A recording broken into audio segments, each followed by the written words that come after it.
আমরা এসেছি একটাই কারণে, যাতে পশ্চিমবাংলার মানুষ যে নৃশংস জঘন্য হত্যাকাণ্ড এবং ধর্ষণের ঘটনা ঘটেছে তার বিরুদ্ধে আমরা আজকে পশ্চিমবাংলার গণতান্ত্রিক চিকিৎসক সমাজের পক্ষ থেকে আজকে এখানে এসেছি। এই যে এখানে সিজিওর দপ্তরে তালা দেওয়ার ঝোলানো হচ্ছে, এটা নির্দিষ্টভাবে কি কারণ? একটা জিনিসই বলতে চাই যে সিবিআই যে অপদার্থতার পরিচয় দিচ্ছে তার কোনো ক্ষমা নেই। কেন এই দীর্ঘসূত্রতা? কেন এখনো দোষীদের উপযুক্তভাবে আইডেন্টিফাই করা হলো না?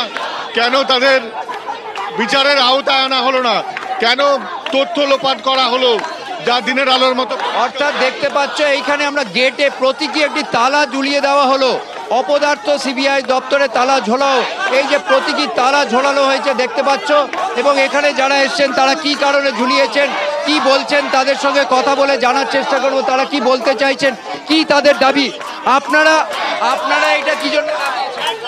এটা প্রতীকী সিবিআই দপ্তরে তালা লাগিয়ে দেওয়া উচিত, কারণ সিবিআই এর কাজ করছে না। সিবিআই এখানে রাজ্য সরকারের কাজ করছে, দালালি করছে, তারা এখানে দালালি করছে, ধর্ষকদের আড়াল করছে। আর গিয়ে ওইখানে ওই ইয়ের মা বাবাকে তারা বলছে যে মেনে নিতে। এই নোংরা, এই কুৎসিত কাজ এগুলো সিবিআই করছে, সেটিং। তাদের প্রতিবাদ এই সিজিও দপ্তরের সামনে আছড়ে পড়ছে এবং এই প্রতীকী তালা ঝুলিয়ে দেওয়া হয়েছে। আমার সহকর্মী দেখাচ্ছে, আর একই সঙ্গে তারা ঝাঁটা নিয়ে এসছেন, ঝাঁটা নিয়ে প্রতিবাদ করছেন। তারা বলছেন সাফাই অভিযানে এসছেন এবং এইখানে পুলিশি নিরাপত্তা রয়েছে, গেট বন্ধ করে দেওয়া হয়েছে এবং প্রতিবাদ আছড়ে পড়েছে দেখতে পাচ্ছ। চিকিৎসক থেকে সাধারণ মানুষ তারা প্রত্যেকে এখানে পথে নেমেছে এবং তাদের সঙ্গেই কথা বলবো। আবার জেনে নেব কি আপনারা এখানে কি বলবেন বিষয় নিয়ে। আমরা বলবো যে দাঁড়িয়ে একটা বছর হতে চললো, সেখানে দাঁড়িয়ে সিবিআই নিজের তৎপরতায় এই কেসটাকে নিয়েছে।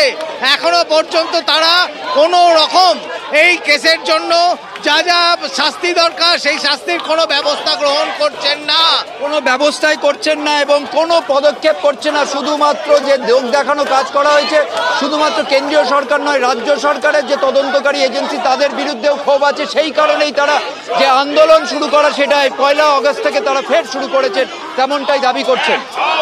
ধন্যবাদ ঝিলাম। আমরা সিবিআই এর আধিকারিকদের সঙ্গে দেখা করতে এসেছিলাম। কাল পর্যন্ত আমরা জানতাম যে এই কেসের এখানেই তদন্তের অফিসটা রয়েছে। আজকে জানতে পারলাম তাই অফিসাররা এখানে নেই। ওনাদের যে নিউ টাউনের যে জায়গাতে ওনারা আছেন, আমরা সেখানে যাচ্ছি ওনাদের সঙ্গে কথা বলার জন্য।